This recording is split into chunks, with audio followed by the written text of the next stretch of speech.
Defend.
Yeah. So yeah, if ever to try Helldivers, the timing na lang with the rotation. Right now, medyo naka-embed sila sa Delta Force eh.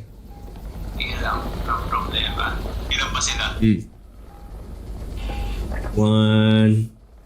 the Bronze,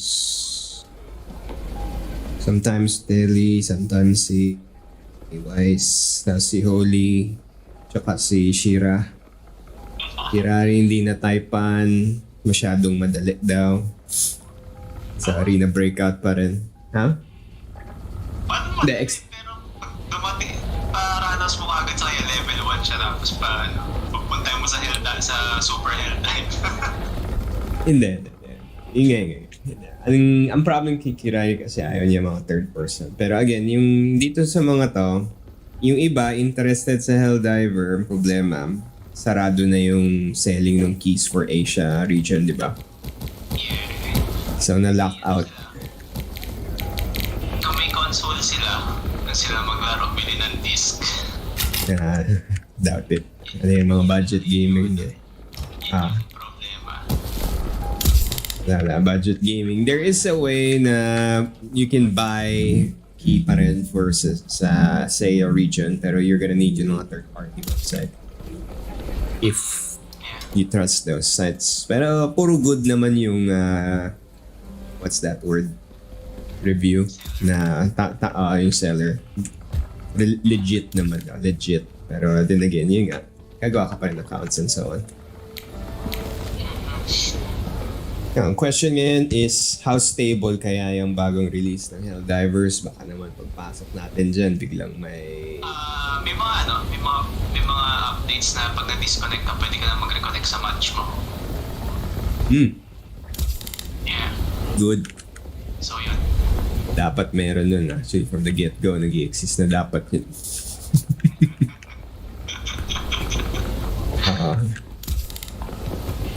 Tapos, yung Moria thing sa Epic, we'll see. Let's see how long it takes. Kasi Green Hill, tinapos mo ba Green Hill? Di pa natin natapos yata eh. Hindi ko pa Ayun, kailangan rotation din yun para matanggal na. Sige lang. Ang ano lang dito is, hindi lang pwede maka-shift ng game agad. Para sa'yo yan, once natutok sa isa, mahirap iurong. Alright, so kailangan timing sa rotates. Ano pa ba? May isa pang game Mamasa magandang game. Kalimutan ko eh.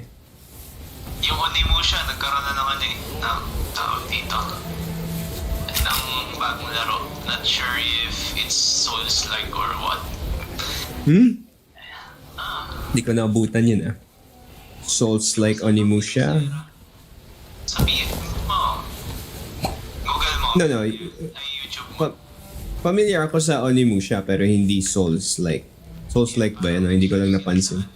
Nag-shift na sila sa Souls-like na gameplay. Okay? Ganun. Yun lang. Ang ano ka lang naman is willing to try anything pero it's more timing. Timing lang. Maglaro na Souls-like kasi. Yun, that's the other thing. Hindi, kasi magtuloy-tuloy. Kaya nga yan yung reasoning ko That's the reason why whenever I play a long game, I make sure sisingit ako ng no-brainer game para ma-refresh. Kasi kung nag-long game, sunog ka sunog ka talaga doon no matter what. Teka lang, BRB. Sige lang.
Yo.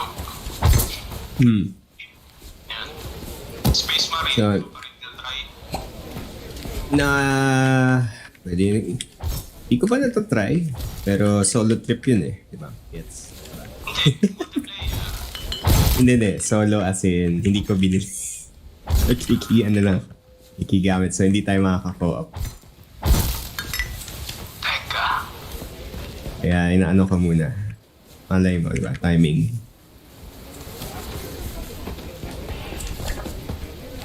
Ano pinag-iipunan mo? Space Marine o Monster Hunter?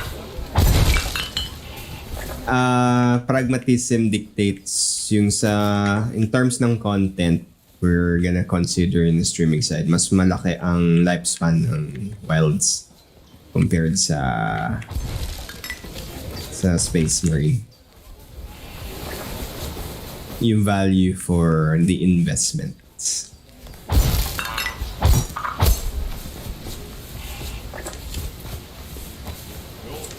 Ang idea ko kasi, what I'm doing is, as much as possible, tinatry ko i-relegate na yung expense ng game is within sa proceeds ng combined proceeds ng mga channel. That's the idea. Ano na ba? Stable na ba yung income dyan sa stream? I wouldn't say stable, pero trickling in constantly, yes. Pero again, as usual, it's still too small. Practically, tulo-tulo lang. Constant drip. Ang kailangan lang talaga is pag na-establish na to a certain threshold na meron ng constant banter, okay na yung mga collection ng mga connection, mga kasabayan mo, dun na yan, palaki na ng palaki over time. Momentum lang talaga. Dun lang, wag lang ma-stop. Ay shit, nahulog. Kaya nga kahit sa mo kahit laro ka lang ng laro, naka-on lang yung stream mo, eventually, kick in yan via ads. Mag-stream ng single player eh. Co-op lang yun. Yes. Kaya yun nga. Dapat nga, it should be co-op as much as possible. Yung PvE streaming is heavily reliant on you as yung personality mo. How na yung madaldal, mga taong madaldal. Doon lang mag-work yung, what do you call that? Yung mga single player stream. Unless chumamba ka, like sino yung, what's his name? Si Steparu. Alam mo yun, na stream ng beta kahit di nagsasalita. So, pero just the fact na nung early days pa lang ng YouTube, lagi siyang constant bato ng beta videos. Siya yung na-embed sa YouTube algorithm. Alam ko talaga nasa Thailand yun eh. Kahit guy. So, Pinoy yun. just May memory akong parang Pinoy yun sa head ko. alam ko kasi yung Stefano is white guy na nasa Thailand. Siya yung laging nag-i-stream ng mga open beta, closed beta. Yes. Dati. In my memory, may part akong na-encounter na ang alam ko, Pinoy siya. Kaya yun ang top of my memory na lagi kong nasa head na hindi nagsasalita and everything and napagkamalang babae din. Pero sinakyan niya. Yung early days na yung nag-a-avatar na female for the attention type. Ayun. So, nag-kick in na. Yan.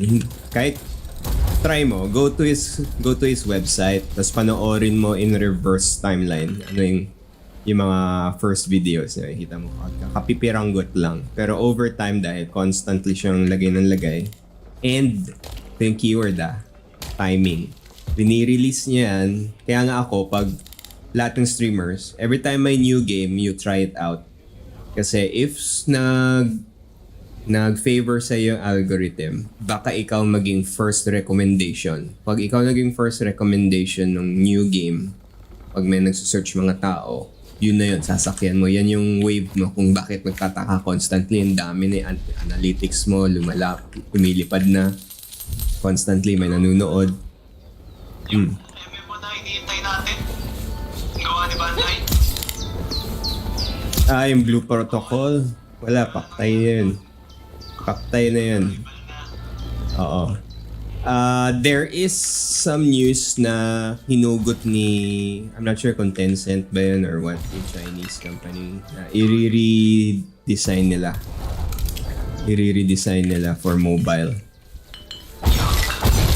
I know, pero not super bad kasi usually ang trend ngayon ng mobile games is they are being designed to be cross-platform. So if they say mobile game, there's still a chance na this is gonna be adapted pa rin for PC to some degree if ever gusto mo lang makita yung assets ng Blue Protocol. Pero of course, good luck na lang sa what do you call that? Monetization. Ang gagawin nila dun. Yun lang yun eh. Basta yun lang yung trick. If ever you have any new games na trip mo i-try, pwede natin pagsabayan. Basta mga new games, mga fresh na talaga nag-hot yung trending. Kasi that's what you need. Yan yung para magkaroon ka ng boost. Sana mo. Traction. Kumbaga sa... Anong tawag doon? Sa kotse, pag nahulog ka sa putik, kahit anong acceleration mo, hindi ka gagalaw. Kaya nga, pag old games or non-moving games, stagnant games, parang putik yan sa streaming. Sinistream mo, maximum effort, pero talagang walang napupunta. Going nowhere. Kaya, kailangan willing ka to change things up. Magsisingit ka ng other game, kumari, metaphorically speaking, para makaalis ka sa mud, kailangan mo singitan ng some kind of random wood, random rock. So, yun yung mga test games mo. Magbabato ka, you'll try other games, try other whatever genres. Biglang magta-traction yun, biglang gagalaw ka na naman, makatakas ka na dun sa mud, sa mire. That's the mindset. So, yeah. And hindi naman din sobrang career to the point na linalaro mo lang kung ano yung popular. You can see me, I'm rotating it. Pero right now, very, very hot on Delta Force. Oh, speaking of, nitrinay mo ba Delta Force? Sabi mo, try mo. Ay. Kaya pwede naman natin try. Kaso bukas pa. Dahil currently may slight migraine. So, sige lang, no problem. Hindi ko pwedeng makakita ng flashbang. Sige lang. There's two modes, two modes yan. Pass ako sa Battle Royale or Extraction. Gusto ko Okay lang, okay lang yun. Yung Battlefield, it's fine. Yung problem mo lang with Battlefield mode is that medyo nagmamature na yung player base, so the guns that they're using are kitted out na. And significantly stronger yung kitted out na guns. Nag-share ba yung sabihin natin No. In progress between Battlefield and Extraction? No. Nope. Separate. So, in other words, since hindi ako masyado nag-warfare mode, warfare yung Battlefield, I will need to climb the same... ganun na. Tapos, there's also the vehicles. The vehicles the same as Battlefield where you need to level them up para ma-unlock yung other weapons. Okay.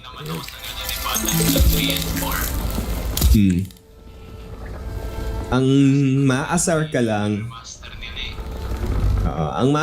lang sa Battlefield is that na-cement na yung Call of Duty mindset wherein these guys are not playing for the objective. Literally kill boys lang. So, yeah. Wala. Yun nga. Wala na. It's already there, so what can we do? Let's deal with it. Dominate as much as you can na lang with whatever you got.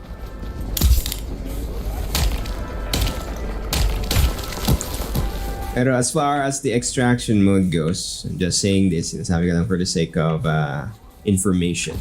It's not as bad because if first time mo linaro, this is only favorable for new guys.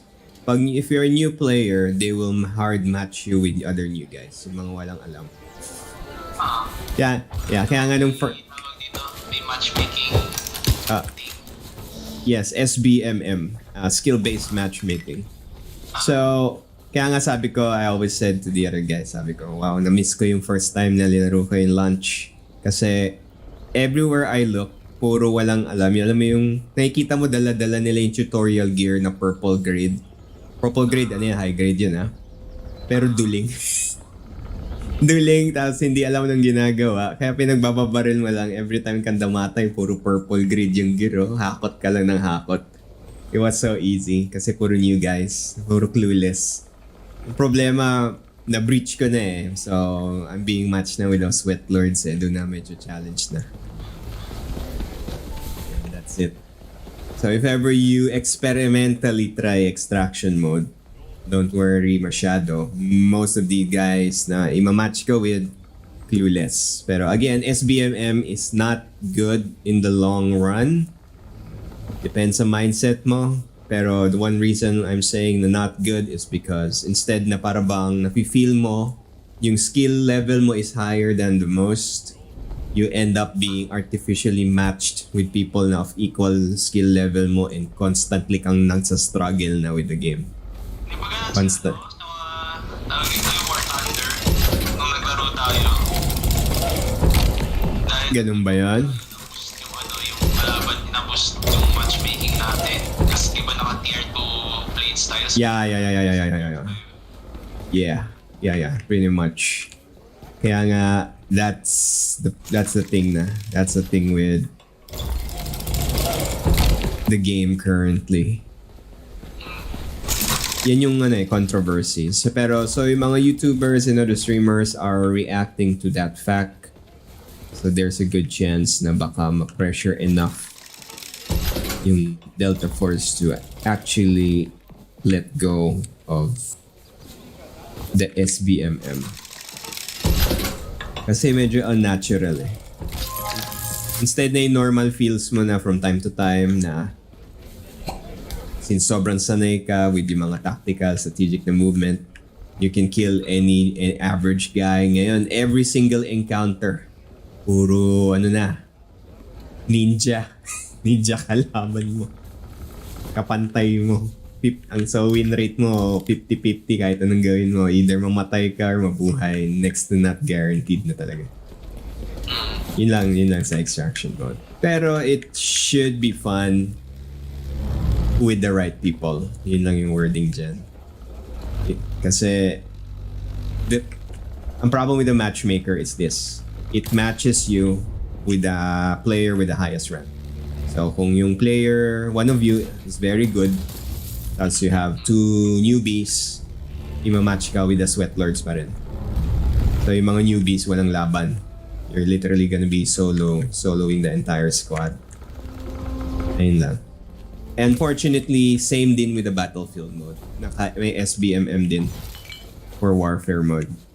So, yung the reason why I said na baka warn ko sa'yo yung, what's that word again? The kitted out guns.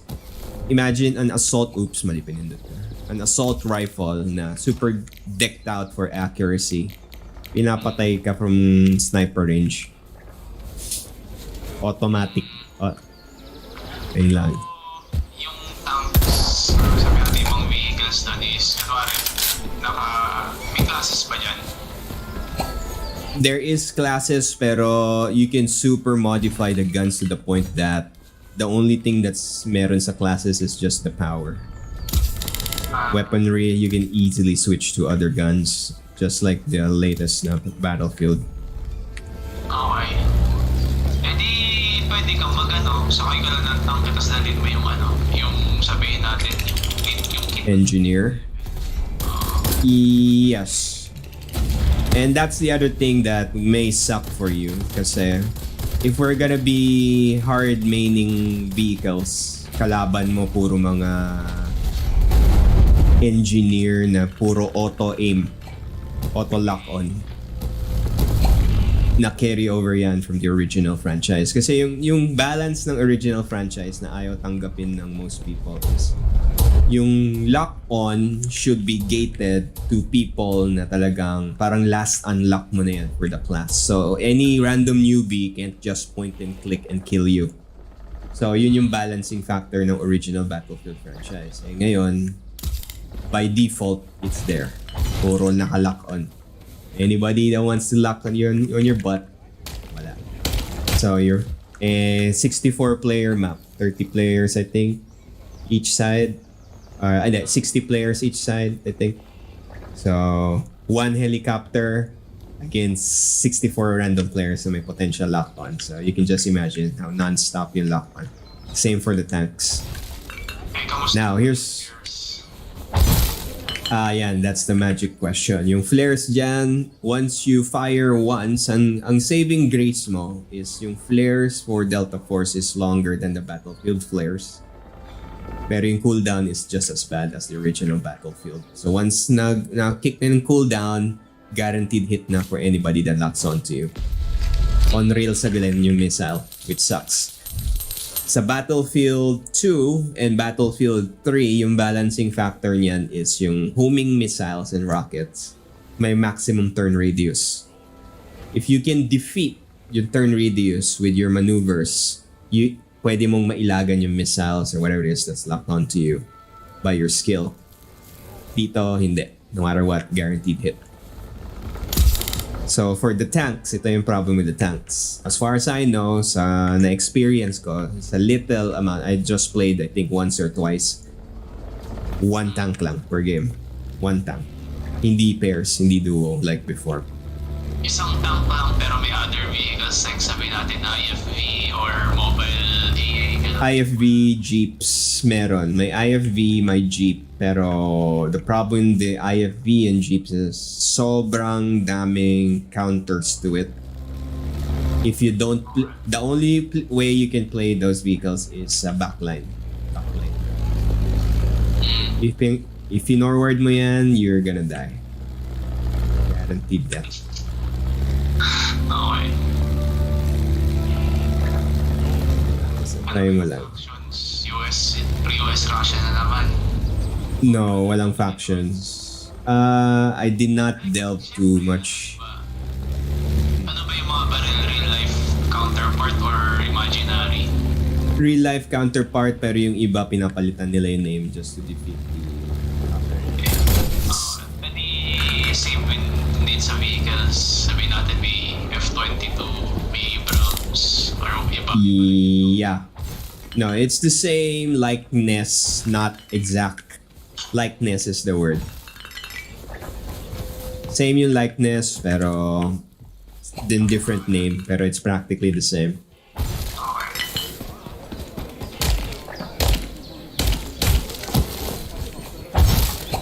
Okay, try natin bukas. Slightly... Sige lang.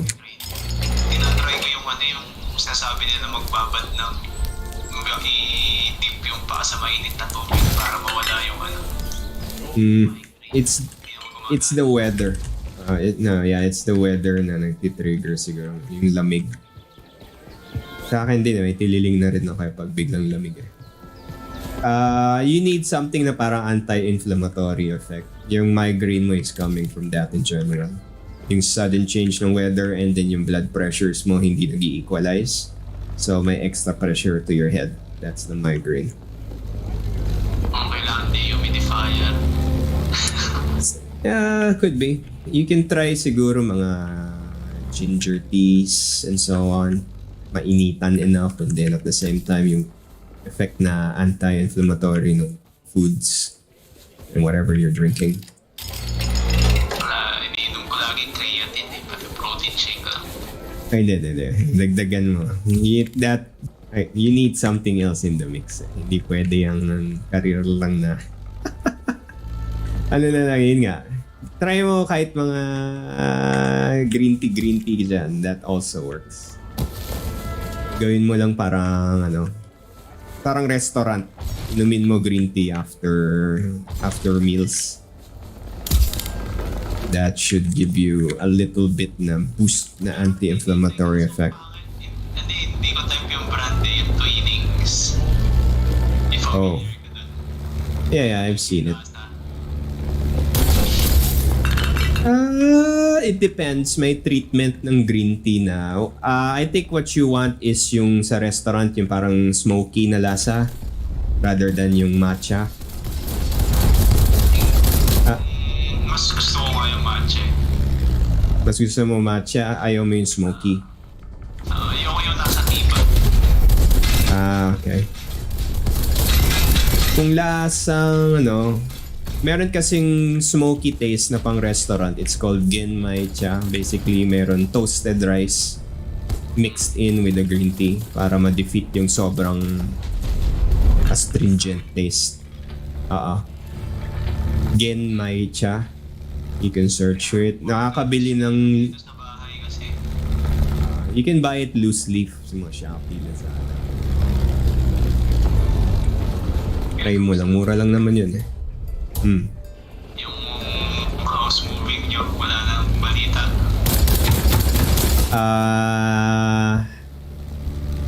Still up in the air, pero nagkaka-windfall, which kinda reduces yung, what's a nice way to put it? Urgency. Pero it's still within the options if ever something again goes sideways. Batangas, no?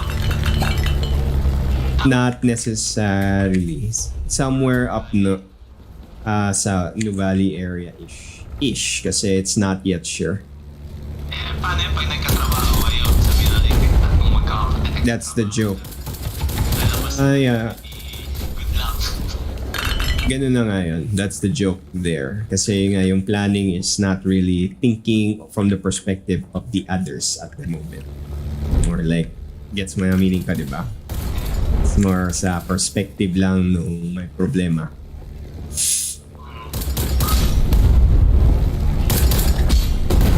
And that's the reason why hindi rin ako maka-commit. Kasi if ever ma-hard commit ako with something, yung complications once biglang, kasi nga we don't know if biglang mapa-nomad ng di oras.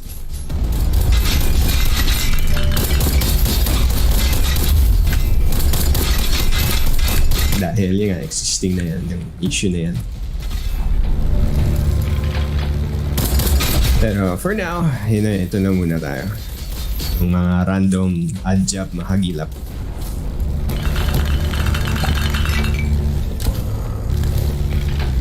And butas ang airship.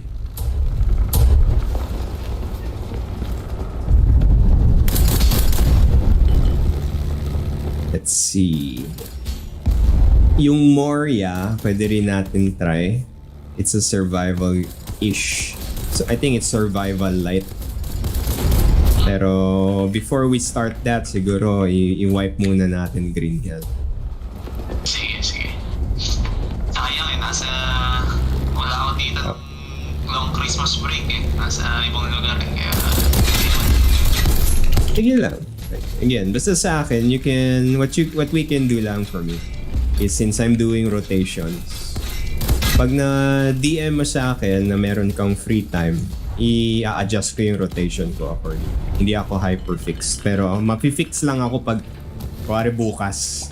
Yung mga sudden, pag sudden, hindi ko kakayanin yung pag-ikot ng basta-basta. Pero kung masabihin mo lang siguro mga 2 days, 3 days in advance para ma-finesse ko. Kasi may mga kausap din ako from the background eh. Kailangan ko try and accommodate everybody. Especially now, I'm currently in between 2 communities, so I will need to balance it between them guys din.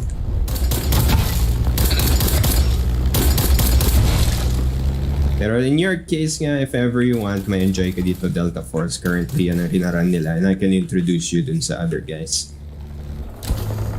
during the game. Especially pag may empty slot. Pag nakita mo... for Warfare, 4. For Extract, 3.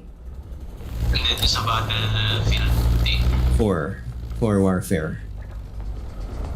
Yung problem mo lang with the Battlefield thing is hindi as conducive yung mga naglalaro ng mode na yun in terms na yung ini-imagine mong objective and squad play, because the game just simply promotes too much yung freeform. Freestyle. That's yun yung word. Freestyle ang laro. Walang actual objective play except the one mode that forces you to do it, yung rush mode. Parang try rush mode only.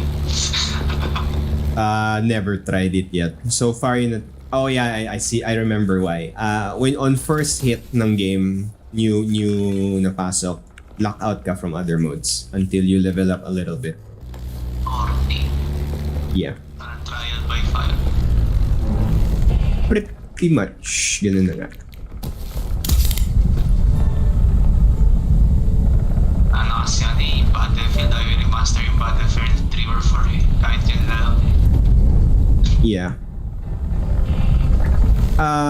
Yung rumors is supposed to be magkakaroon ng new Battlefield na mas grounded sa Battlefield 3 and 4 era. Keyword daw. Tapos ano, game director. Yeah. Candy Crush. Oh. Chances are. Yeah. Pero again, we remember nakita na nila yung pattern na obvious na anything they change from the original franchise, they end up putting it back. Kasi diba? nakita mo sa naglagay sila ng hero units sa Battlefield 5. Yeah. Big mistake. Yan yung galactic Dinayan nila kasi ito sa Star Wars. yes, Battlegrounds. Oh. Which is stupid. Like, kung gusto mong magkaroon ng hero unit sa Battlefield, kumuha na historical figure, like sabihin natin si legendary Erwin Rommel as field general. Like sabihin natin bonus ka, bonus sa units, then sabihin natin nasa tank ka. Tapos pag namatay ka, hinihintay ko ng ilang points. Yes, pero ang problem kasi the mindset ngayon ng player base ng Battlefield, they don't give a shit. Wala eh, tope nila yung tope nila sa COD people yung laro eh. Yes. So with that in mind, yung concept mo kasi is from the original Battlefield, yung Battlefield 1942 and Battlefield 2 era, which is tackling mga World War II na events. Pero in this case, hindi na eh. Tinanggal na nila yung mindset sa design concept ng game na historical. It's now purely, it's the bastardized concept of only in Battlefield.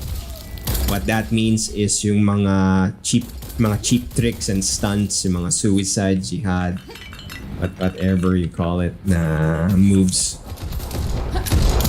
Shit. Yeah. That's where we are right now.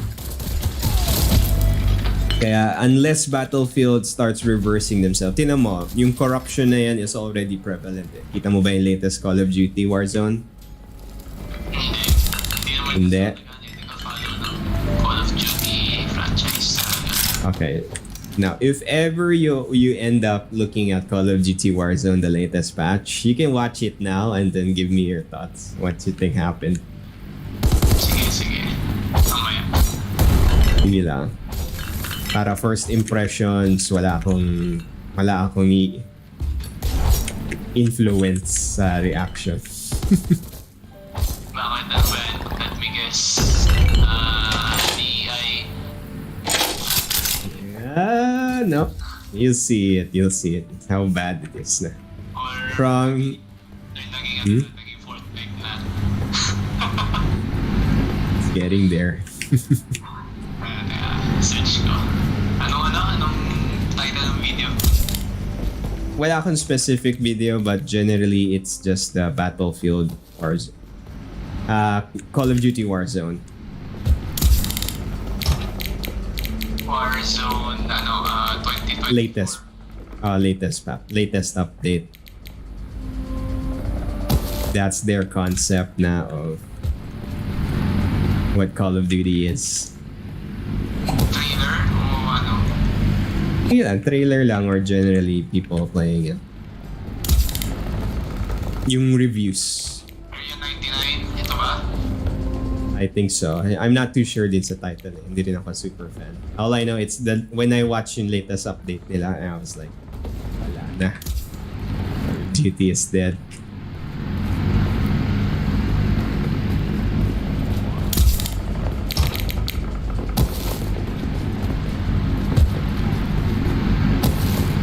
Oo, nakikita akong babaeng may fohawk na may kulay ang buhok. Motor. Tas hindi na nakacamouflage yung mga tao. Okay.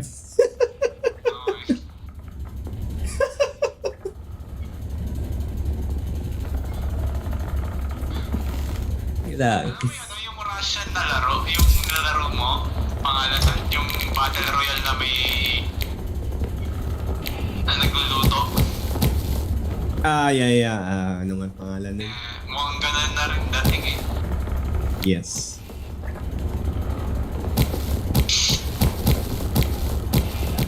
Yan na ang concept ng modern combat. Sakit panoorin. Yeah. Yung mga skins mo, nag-glow. Parang ano yung linaro natin? Yung mga cheap na game before. Yung may mga dragon. Yung lahat kayo, parang MU. Parang, kulay, neon blue, neon green. So, Sige daw nag-farm sa isang lugar. wala na. That's it. Then downfall ng gaming. Now, pag ikaw mag-speak out, ikaw na yung weird. You're the odd one out. Everybody's against you. And the rest is history. So wala na yung concept like Call of Duty is, yes, it's an arcade game. Hindi dapat sobrang sweaty, casual lang. Pero up to what point are we where is the line? Tinatay kasi ni EA si Medal of Honor. Dapat yun yung i-retain nila to fight Call of Duty eh. Tapos yung Battlefield dinayaan na nilang NAS sa lubang The Battlefield, ang original formula for Battlefield was the Battlefield Bad Company. Yan yung answer nila for Call of Duty. Pero yung geniuses in EA, they're yung something, alam mo na yung stupid na meron lang random idea guy, quote unquote, oh, it's a good idea. Why don't we just combine them?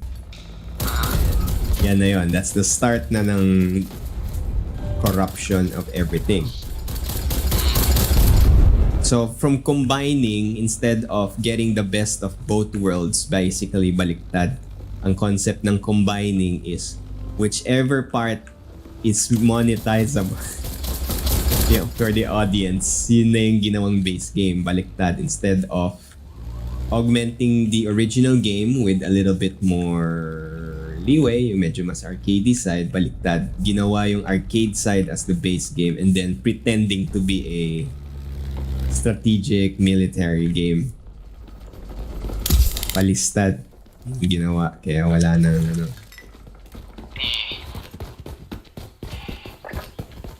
Now, in Delta Force, it's not too bad at the moment. Ang current lore, kasi it's the year 2035. So, meron ng access to drone technology, exosuits. Pero not to the point na Superman ka. May exosuit ka in terms of you can swoop, you can run faster. You can run faster. You can jump sometimes, depends sa power. Si Byron meron minor jump jet. Ay, doon pala Pero, sa warfare mode niyan. Ilang aeroplane pwede? no airplane, one helicopter so far I've seen. You can have Lang or meron pang iba types. my little bird. One, Tapos sabihin natin may Cobra or Apache. yes, little bird, Apache combined in one of the maps. And then the other maps, as far as I know, it's only one aircraft. Sobrang wala. Pag nag-decide yung entire player base, magsabay-sabay sila na, what's that word again? Mag-rocket launcher, hindi ka makalaban whatsoever. It's practically infantry only. Oh shit.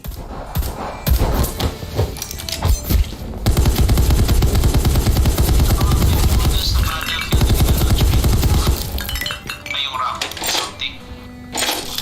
Rocket? Yung pupunta ka sa parang ano, yung sa 2142 dati, yung mode na ano yung Titan? parang rocket. Titan. Wala. Hindi nila yun binalik pa. I'm sure someone thought of the idea na, oh, we're gonna re-release this as something new again. Sure yan. Pero sayang nga yung mode na yun eh. Wherein you're protecting yung pinaka-mothership niya. Pero for now, malabo yan. Ang tililing kasi nga eh, ayaw sobrang futuristic na nagre-reklamo sila about ay paano. Meron na nila yung natin na piece na yung Titanfall. Oo. Kaya nga yung Apex eh, di ba? Sayang yung Titanfall wherein pwede siya maging mech na battle royale. I mean, I know you hate battle royale pero in my head kasi that's in terms of watchability, enjoyment na pinapanood and so on, that's the best format so far. Pero yun nga, sa Titanfall, sayang yung chance na yun. There is a new game right now, yung Steel Hunters, nakita mo na ba yan? Yes, it's Battle Royale. Oo. Pero yung pacing niya is slow enough na it's not as bad. Para kang tank. Para kang nag-World of Tanks lang in mecha form.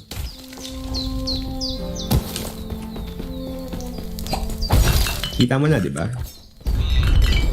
Ayan. Hopefully, ma-release yun. Right now, it's now in closed beta of some sort. Pero, matagal pa yan. Baka sasabayan nila mecha break. It's another story. Anong balita dun, no? After ng beta. Yeah, it's a little too quiet. Pero, then again, what else are you gonna talk about? The format sa game na yan. Ang worry... Sure. Sure.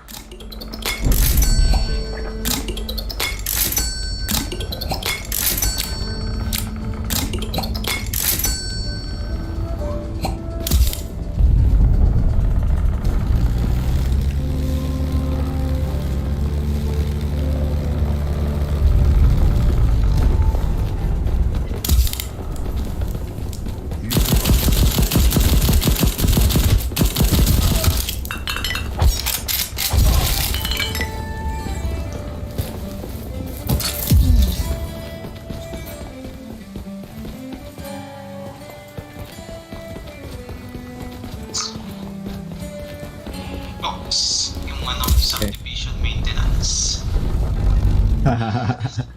May ginagawa ba? Inabot yung tawag dito, your slip para sa homeowners association yun.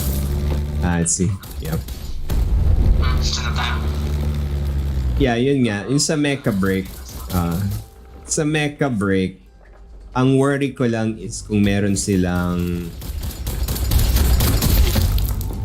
ito yung habol ko when it comes to Battle Royale games. Reputation system wherein you can gain like a leaderboard where you can gain rep that people can visually, oh shit, visually, yeah, For the first week 1, ito yung yeah, yeah. Pag napatay mo on like sa X number of times, meron kang reward. Oo, pwede yun. Pero yun nga yung worry ko. Ang problem ko kasi with modern games is that with modern games, wala nang chat rooms or anything or any kind of social support with the idea of para bang you're gaining real reputation not by the number. Socially, nakakausap, naririnig yung chat, and so on. Ang problema, sobra ng toxic din ng communities ngayon. That's the reason why most games don't even bother trying to add global chat anymore. Kasi sobrang extremely wala na sa lugar. Especially, remember the time na nawala na yung trend ng hiring active GMs, like literal player, people to moderate the chat. Ever since nawala yun, nag-toxify na all gaming communities all across the board. That's the reason why. So dahil nag-toxify na yung community, what came, ang nawala na din dyan is yung ability to build your reputation via sa socials nga, sa global chat. Parang alam mo yung parang naalala mo may memory na when you log into the game, naalala mo itong pangalan na to, very well known, kilala, lagi mo nakabutan every time sa global chat. Nakaka-build up ka ng rep. You don't need to be a famous YouTuber, famous Twitch streamer, whatever, to build a name for yourself in the game. Yung presence mo lang is enough for you to work with para ka-build up ng reputation. Yan yung mga small things that people don't notice, pero it changes the game, the feel of the game. Na you're investing time for something. May ganun pa naman din, kaso hindi na popular sa Western games. More on sa Asian games na lang. Like sabihin natin, yung gawa ni Perfect World dati, di ba ng mga laro? Pag nagpi-PVP kayo, tapos yung pangalan mo. Yeah. We need something like that again to some degree. Ang next problem though kasi is the games din is super globalized na rin. Now, the social systems will only work at a certain scale.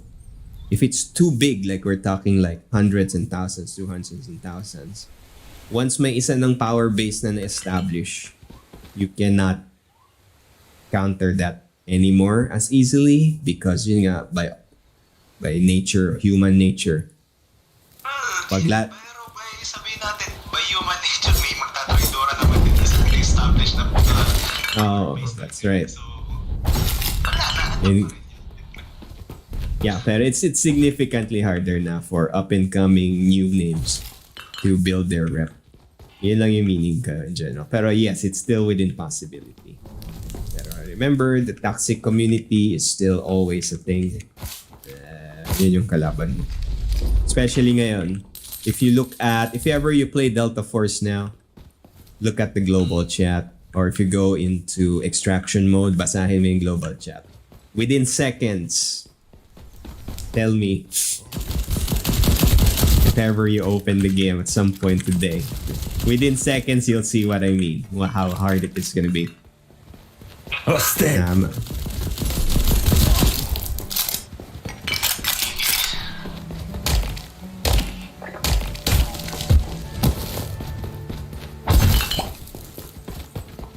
Yeah, yung first descendant thing. I'm trying to collect din yung Christmas craft niya.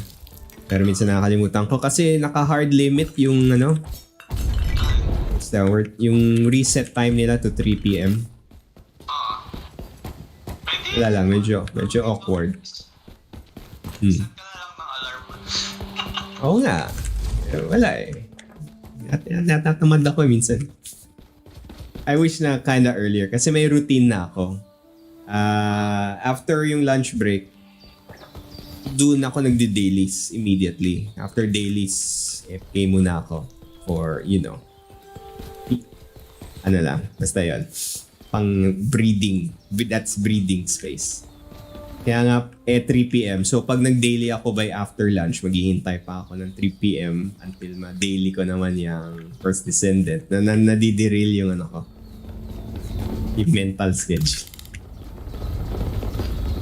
Pero it's not too bad. Sinasabi ko lang. So, nakakamiss ako ng ilang days from time to time. Inatake ng tamad. Or nakakalimutan na lang. Speaking of first descendant din, again, we need to rotation that. Kasi merong interest to play the game with the other networks. Ang problem lang is, at nung time na trinay, wala pang mga proper PCs. So, naging hintayan, it's more like, let's wait for the rest. So, maka-in-sync muna. Ay, shit, wrong button. Content farming lang kasi upos ang oras nila sa farming. Yes, that's the other reason why we end up sa mga games like sa Delta Force. Kasi at least sa Delta Force, yes, there's a grind. Yes, it's extraction. Pero it's instant action. It's there na. And then yung frustration na ang different din sa extraction with this game is unlike sa Apex, you hate Battleground, Battle Royale because sa nature ng mga Apex night games, merong shield na sobrang tigas na pag hindi ka younger years pa na yung reaction time kaya mo sundan yung rapid movement, mamamatay ka kasi nga hindi mo ma-break yung shield. So ang difference dito sa Delta Force and other extraction games like Arena Breakout, kahit gaano katigas yung armor ng enemy mo, there will be gaps sa armor that you can shoot na walang armor. So, kunwari, maximum level chest armor. Barilin mo sa paa, walang armor. Patay ka agad, ganun pa rin. So, yun na yung... As long as hindi mo kill yung pag pinarin mo sa paa, okay lang. Mapapatay ka nila. There are ways na makaka one-hit kill ka in the extraction games, but that is only with the very expensive ammo. Oh. Yeah. That's a very good way to put it. Parang World of Tanks. So, there are different grades ng ammo kasi iba-iba yung armor piercing effect. Like in Arena Breakout, merong ammo. Ano tawag doon? Yung spalling effect, yung nagbe-break apart yung bullet.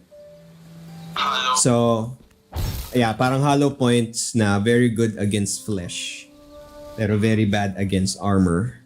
Yung trade-offs, or armor-piercing ammo na less yung damage sa flesh, pero lulusot lang sa armor. So, ganun din dyan sa Delta Force and tsaka sa Arena Breakout. Kaya nga, even if gano'n ka-strong yung armor ng enemy mo, if you're skilled enough and smart enough na barilin mo sila sa weak point with whatever bullet you got, whatever gun you got, mapapatay mo sila. Walang, unlike sa MMO na sobrang tigas na ng level 9999999 na max gear, max best in slot gear, blah blah blah. Never mo nang mamapatay whatsoever unless pantayan mo sila ng gas sa pagbayad ng whatever it is.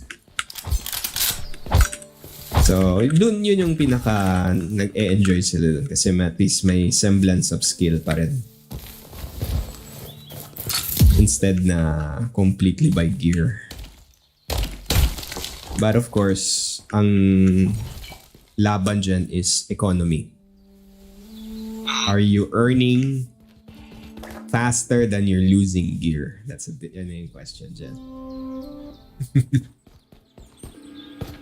So kahit anong bili mo ng super expensive gear, kung laging dead balls ka, ay wala, malulugi ka, maubusan ka pera. Ay, ano yun? Tawag dito yung binibili mo sa extraction, na-drop mo din pag namatay ka. Yes. Yep. Okay. Akala ko para siyang division na, kunwari, yung nailabas mo na sa dark zone, permanent lang sa'yo yan, pero inapulot mo sa dark zone, pag namatay ka, wala. No. In this case, yeah, permanently dropped yan if you die sa extraction. So, there's a flip to it then. Meron what you call gear tickets. So, in Tarkov, in Arena Breakout, there's what you call... Ligtas yung weapons mo. No.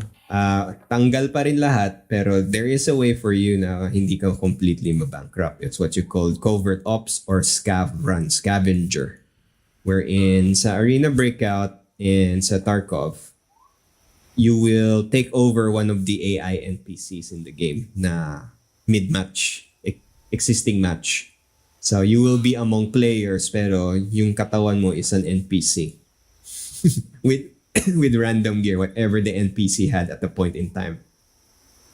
So what you can do, you can just go into the game and then halungkatin mo yung mga natirang gamit ng mga PMC, private military, mga operators, mga player.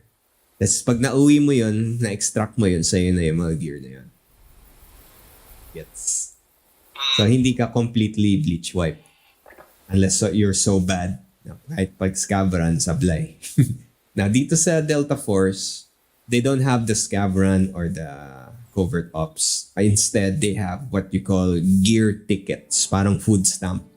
You get like one every few hours, I think, or maximum 10, one every few hours, or maybe every daily. Hindi ko na-check how often, pero nagiging 10 yan sa akin every day. So you can use those basic gears to go in a match and then scavenge what you can against other players. Now, here's the good news dyan. Yes, the bullets and weapons are gonna be cheap shit. Pero, you can still... Nakakapatay ka pa rin. Like in one of our hour encounters. Sama ko mga new guys, newbie. Nagka-encounter kami. First couple minutes, barilan agad. Yung mga napatay namin, naka-purple and gold gear. Pumasok kami naka-green sheets and we went out with purple and gold gear. Natalo by skill, not by gear. So, it's not that bad. Maasar ka lang if nagdala ka ng high-grade gear then nabaril ka sa muka ng sniper. I mean, legit kill, di ba? Pwede ba pulutin ng nakakampi mo yung baril mo tapos balik? Yes. Pwede, pero he will sacrifice yung mga item slots niya for the match. Gets mo? Pag so, hindi siya makaka-income. So, maano na yan, nasa question na lang yan kung willing yung kasama mo to give up one of his slots for your gun. So, any gear you drop na pinulit ng kakampi mo will be automatically returned to you after the match. So, kung may super juicy ka na barrel, remind mo lang yung mga kasama mo na papulot ng barrel and then that's it. Gamitin nila. Especially pag naka-armor piercing runs. May dala Yeah. Gucci. Protect mo ako. Yun nga. Pero in this case, ang bullet, the simplest way na I can explain the armor system for the game, let's say Delta Force na lang, huwag muna Arena Breakout, is that pag green bullets hit green armor, okay, there's may gray from lowest to highest. There's gray, green, blue, purple, then gold. Now, kung equal level yung bullets, you will do 75% damage. Kuwari, so yung damage ng barrel is 10. Binaril mo, green bullets gamit mo, binaril mo yung armor. So yung damage that you will do is 7 damage to the armor.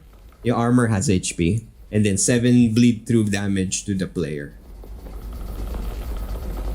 So may minor pass through. Pero if yung bullets mo is green, pero the enemy armor is blue, you will do damage to the armor pero walang punch through damage to the HP ng binabaril mo.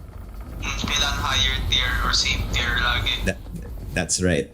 So, pero ang problem mo is pag gray bullets. Pag binaril mo with gray bullets with blue armor, reduce na yung damage mo. I think 1/3 na lang yung damage mo and walang fast punch through. So, dun matigas na yung kalaban mo. So, yun yung gamble mo. Now, yung value ng bullets, iba-iba yan. So, the higher the tier, mas mahal. Now, here's the secret. What you can do, you put the bullets, instead na nasa inventory mo, you put it sa safe box. Yung safe box, permanent yan sa character mo, 2x1. So, you have 2 squares to work with. Pero later on, through quests, through events, pwede ka maka-unlock ng 2x2, 3x2. And if you die, any item inside, sa'yo pa rin. Pag respawn mo, nasa'yo yan. So kung nakapulot ka ng diamond, pasok mo doon, napatay ka, pagbalik mo sa base, yung diamond nandun pa rin. So in this case, you can do that for bullets din. So kung trip mo, yung first encounter mo na PvP, bumili ka ng mga gold ammo, put the gold ammo sa box, and then you just reload yung bullets manually sa barrel. Para yung mag mo contains gold ammo. Kung napatay ka nila, wala silang makukuhang gold ammo. Kasi, except yung nasa loob ng barrel. Kasi nasa safe box may ammo. So that is one trick na makatipid ka on bullets.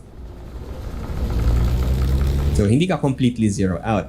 And then the cheapest of the guns is super cheap. Yung quest rewards is about 10k each quest. With random item reward. And then yung cheapest guns is about 12k, 13k, 14k. So, unless completely banok to the max ka na wala kang matapos na mission or completely wala kang real reason na hindi ka maka-recover.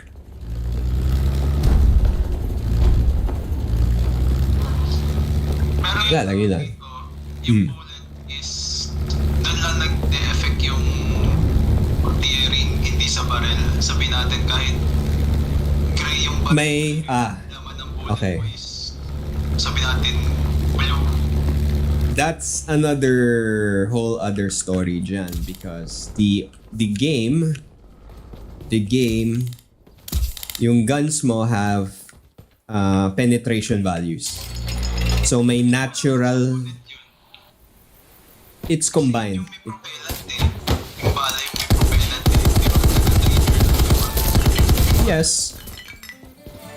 Yes, pero sa bullet mo, just like in the real world, yung design ng gun barrel affects yung bullet velocity. Bullet velocity also affects penetration. So yung gun design has an effect sa AP, armor piercing effect ng bullet mo overall din. So it still makes sense. So for example, same ammo na 9x39 na binili mo, and then you have 2 guns. 9x39 ammo ang gamit mo, pero yung isa is a submachine gun, pero yung isa it's a carbine. Just the fact na longer yung barrel ng carbine and the longer the barrel, the faster yung spin ng bullet. So yung bullet velocity is significantly higher. The carbine will always do higher damage kahit na you're using the same bullet with a submachine gun na shorter yung gun barrel. That's the logic. Oh, di ba? Nagtatrack. That's the magic. So in your case, if ever mag-battlefield tayo, magwa-warfare mode, pero if gusto mo try extraction, I will recommend muna you try to play the game yourself muna. Kasi I will pull you out of the newbie zone if ever maglaro tayo nun. Ang makakalaban mo mga veteran na in season. Pero if ever sa newbie, I'm not kidding, nung first launch ng game, dahil fresh yung account ko, wala pang mga stats, wala pang mga KD ratio and so on. Grabe, Ang daling makapatay ng tao, literally. Hindi mo na alam paano pipili ng which gear or weapon you're gonna take. Sa dami ng mga high-grade weapons na nakadrop lang sa floor. So yun yung first, build up ng capital mo. Puro M4, puro modified. Kasi hindi pa alam ng mga player na yung about sa money. Gastos lang sila ng gastos, kabit lang ng kabit ng mga modifications and so on. Ayun, tiba-tiba eh. Oops, wrong button.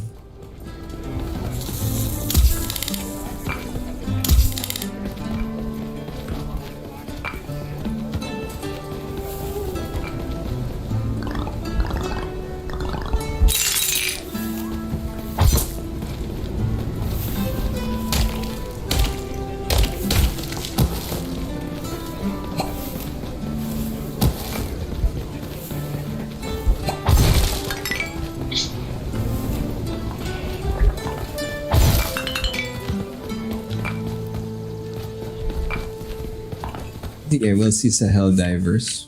I'll see if I can find other peoples na masasabay sa atin. Then we can rotate properly. Yun lang, may nagyayaya rin sa akin na Space Marine eh, si Beef. Kasi may bagong map. Map? Okay.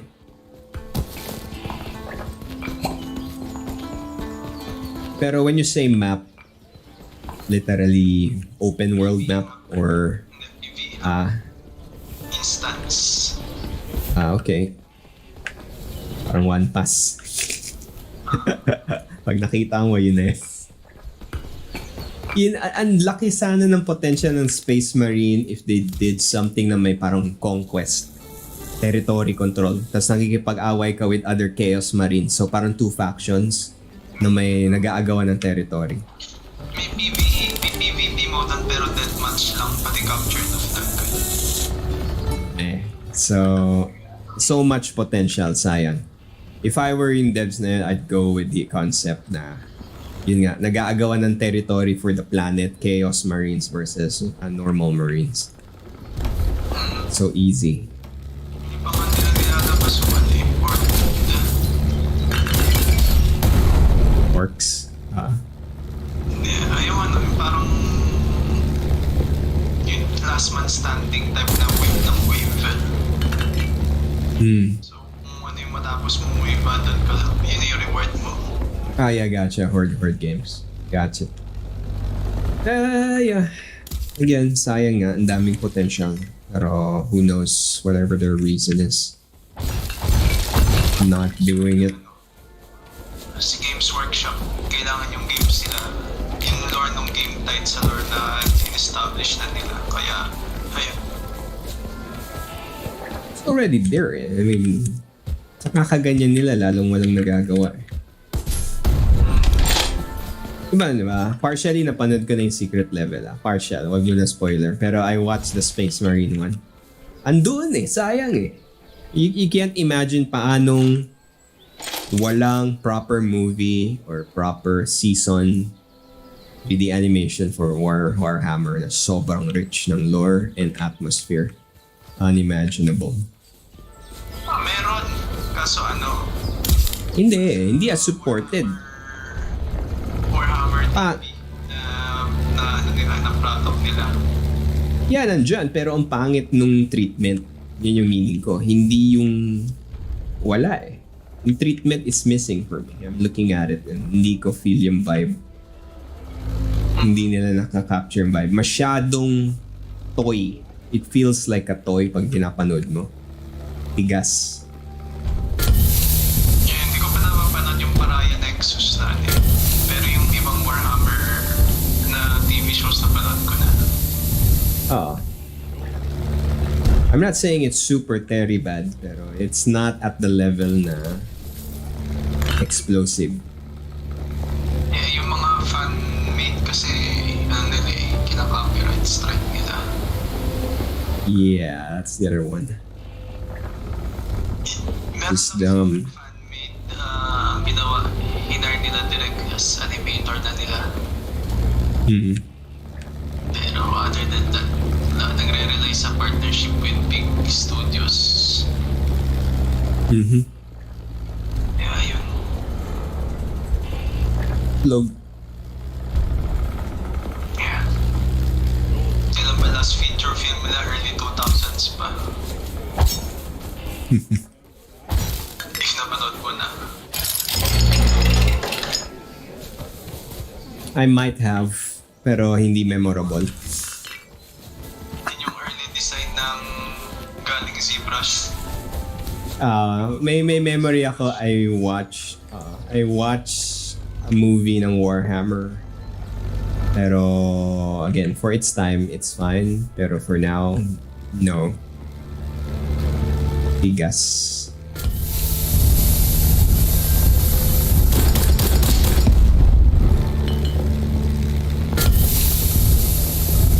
Same story yan sa MechWarrior series. The reason kung ba't hindi nag-explode yung MechWarriors because merong may iron fist na grip sa IP na ayaw nila i-release sa other companies na kailangan sila at sila forever. Ang problem, yung whoever is leading the art design, the directing, so bad.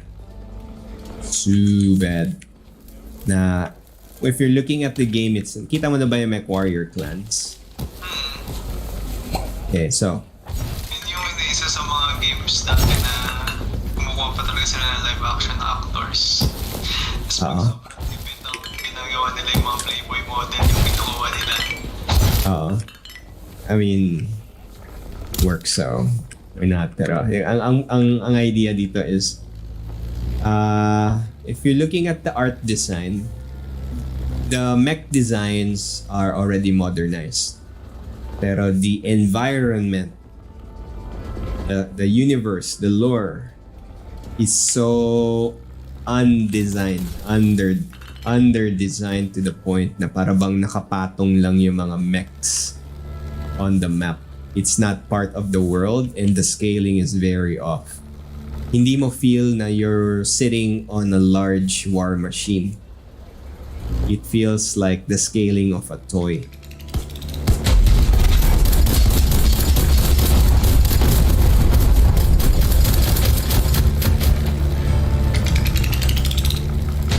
Panood mo na ba yung clans, yung game itself? You'll see what I mean.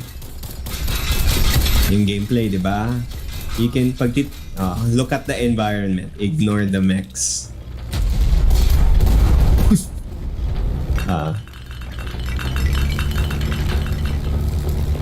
That's the problem.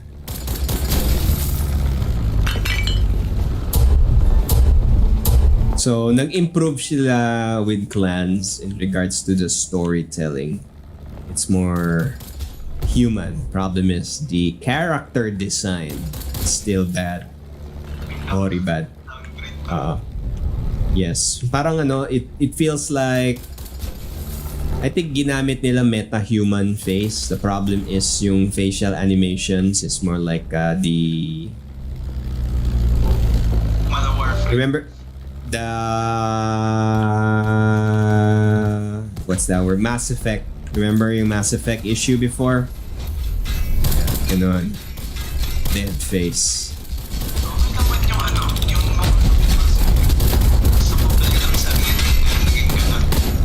Yes.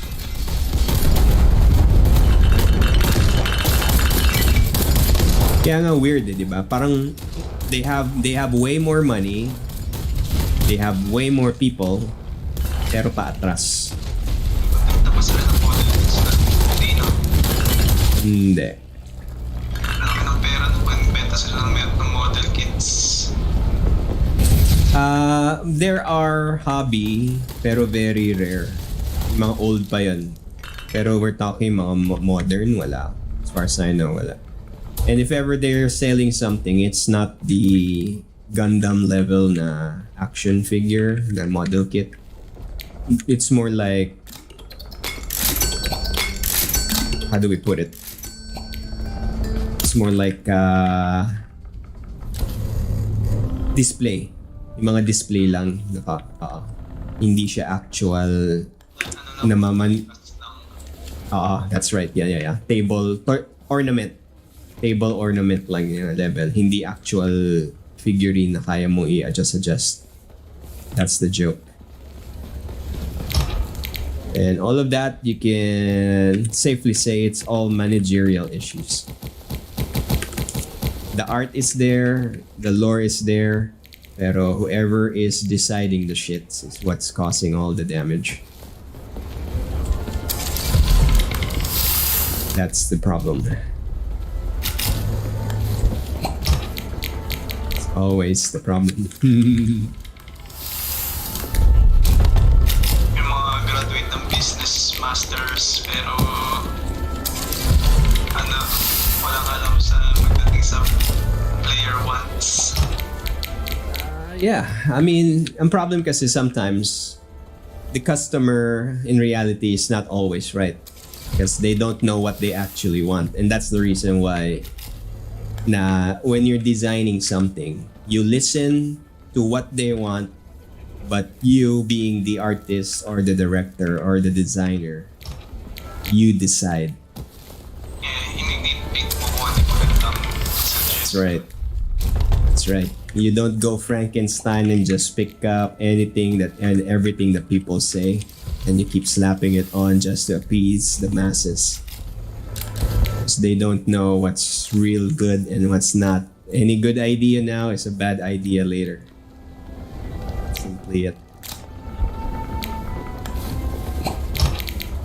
You can't say na, nice, let's add this. Nice, let's add that. And then super bloated na yung game.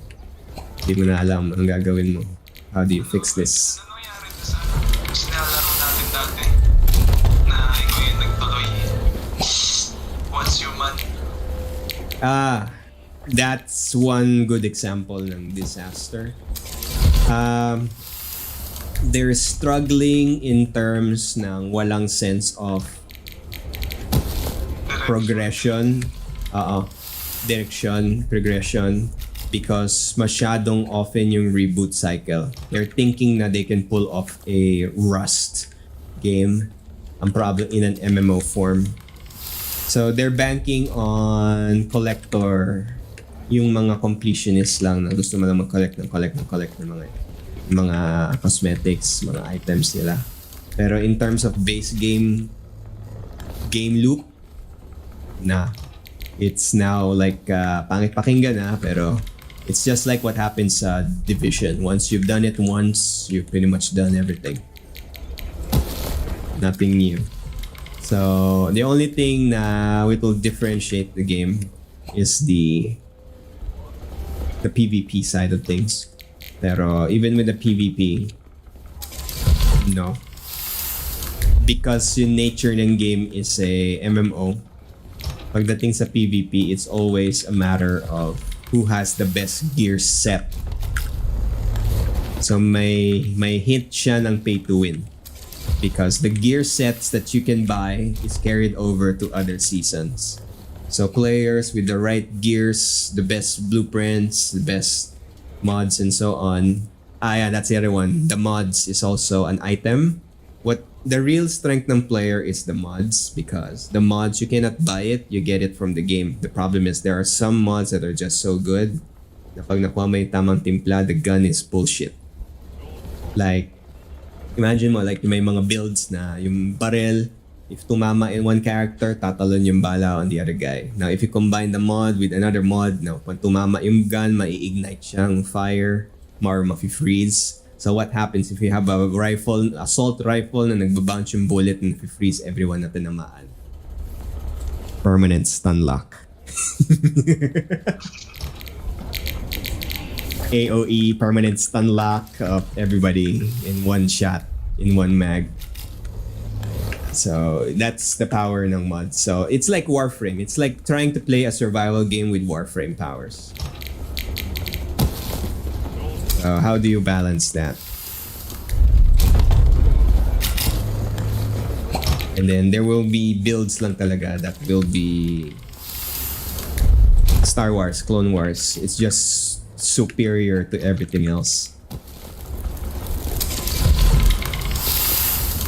So I'm not hating too much sa Once Human. It's a fun enough game for more the casual side mga people na gusto lang mag-build ng house, go through the story, and then hiatus.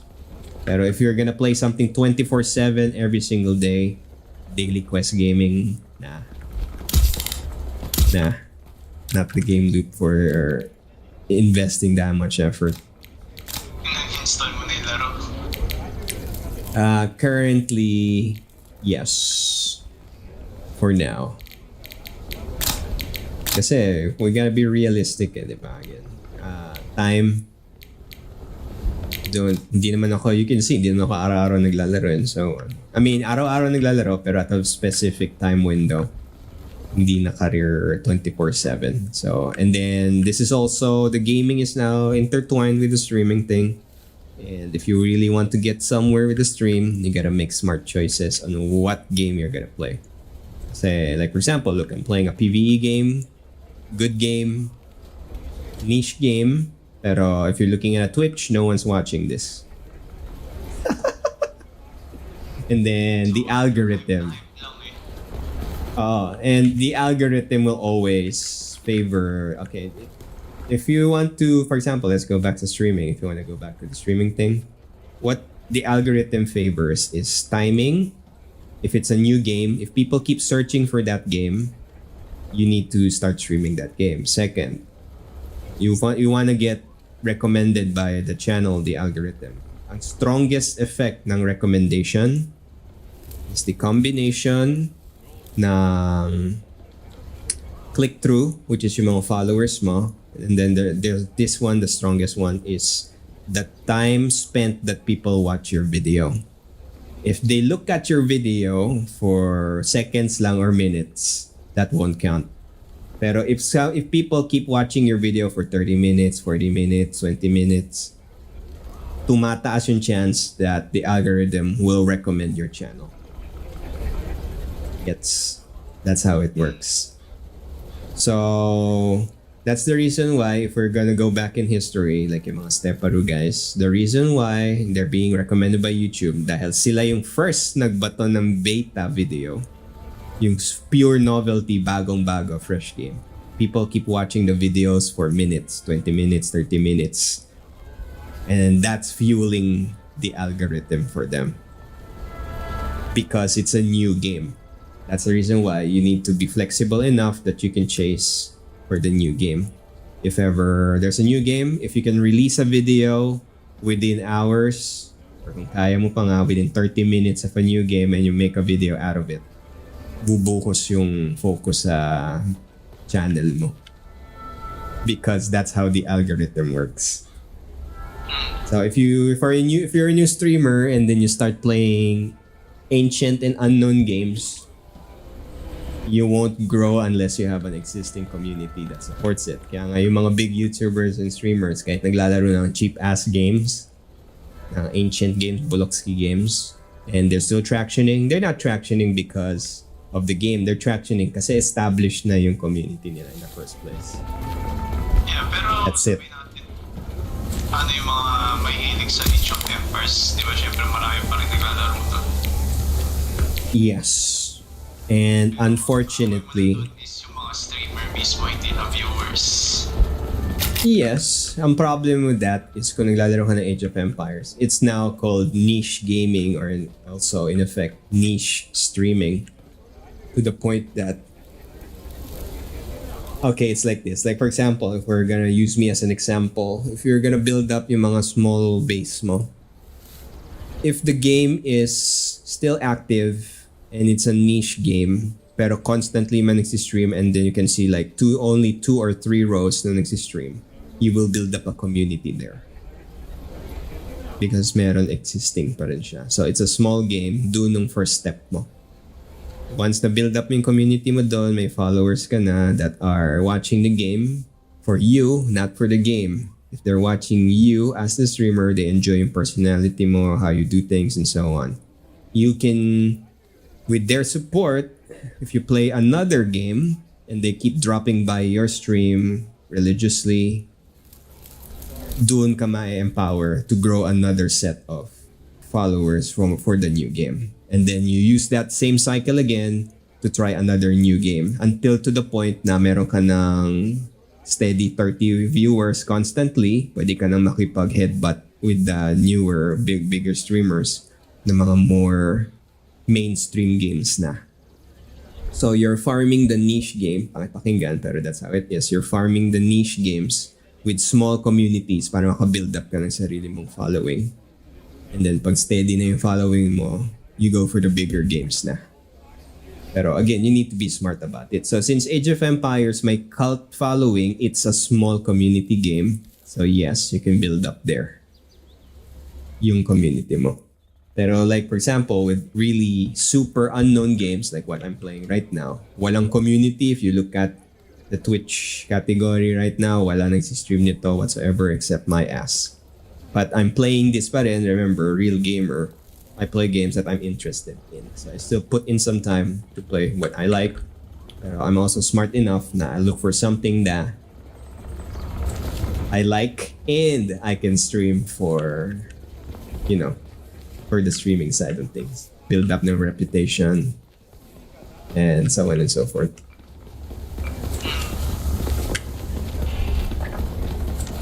Ayun lang.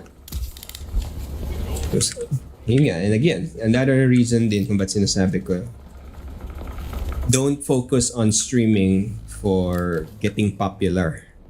Just use streaming to build up your skill sets that you can use, that you end up potentially getting that popularity. Yung speech mo, how you talk, how you deal with people, how you entertain, how you kind of move yourself din, kung paano ka gumalaw, that people, okay, it's like this. Remember, success is not just being right about things. It's also showing people.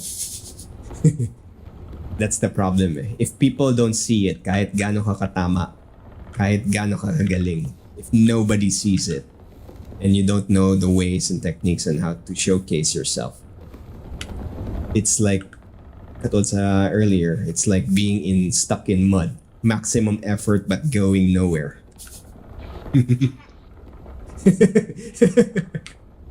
That's the thing there. Kaya nga, yun.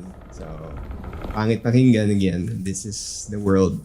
You need, kahit introverted ka, you need extroverted skills to get yourself out of that mud, that mire.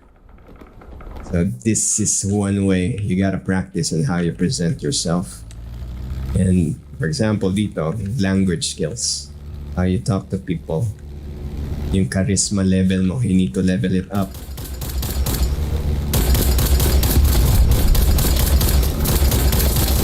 This is one way.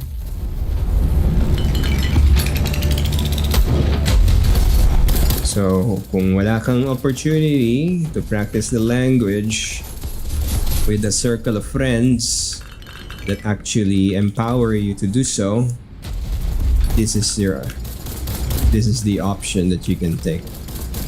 The only one, unless you take the other weird option, aka kausap mo sarili mo.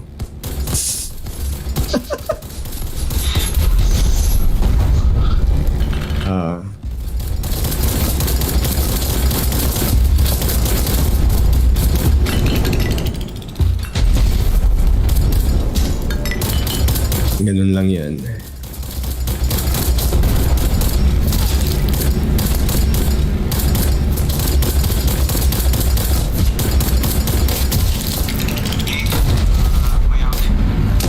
Okay, dude. Sige.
First and third for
up, Katie? I'm playing the game. One moment. Yeah, I couldn't hear because of all the gunfire. I'm just playing a casual game. Alright, done. What was that again? No, I'm just playing a PvE game. It's like, yeah, just to unwind. What's new? What's up? Nothing much, just dropped by. Let's see. Di ako mag-get over yung nangyari kagabi. Yeah, that's gonna be a thing for sure, especially when we're playing together, same area. I'm so hard. Yeah, he's really rubbing it in, isn't he? He keeps DMing everybody and looking at all the posts. Yeah. Everyone's so drunk that he was laughing about that.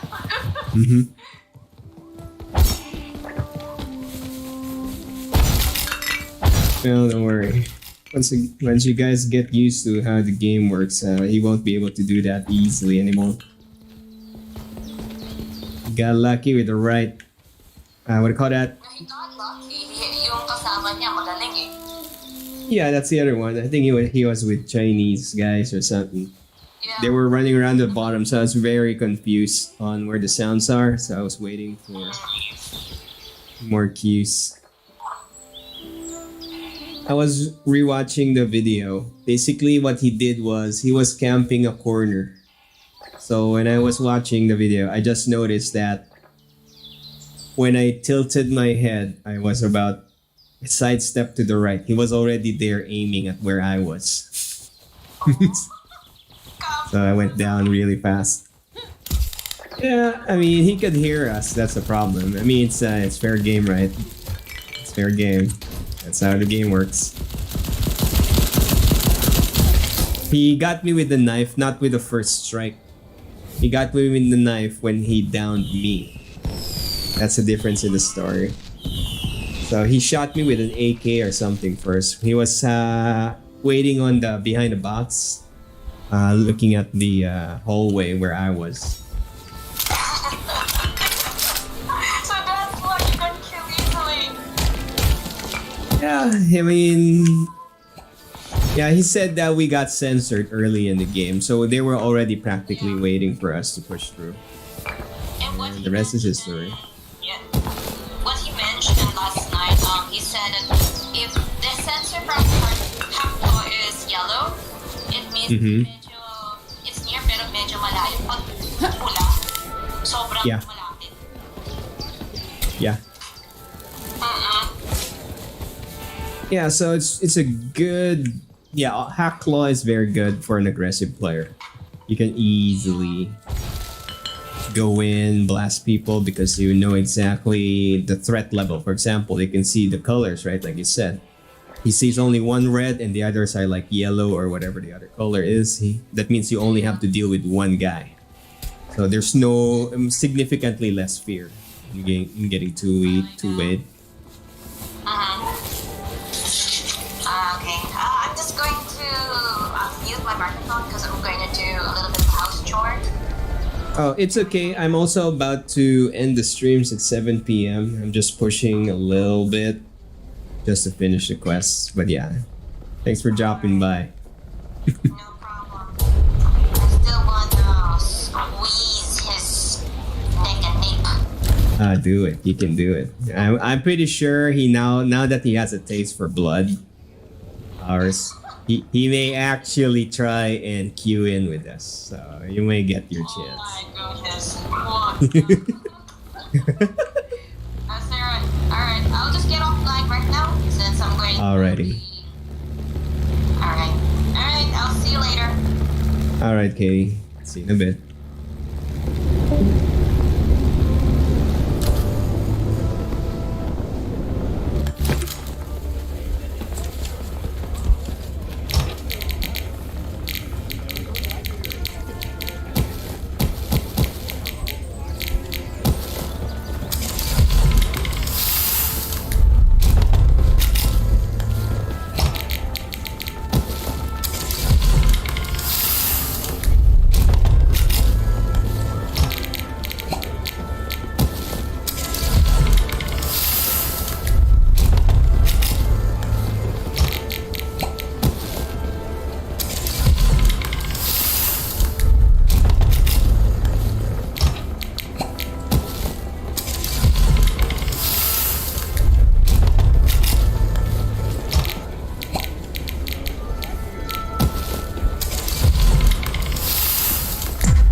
Okay.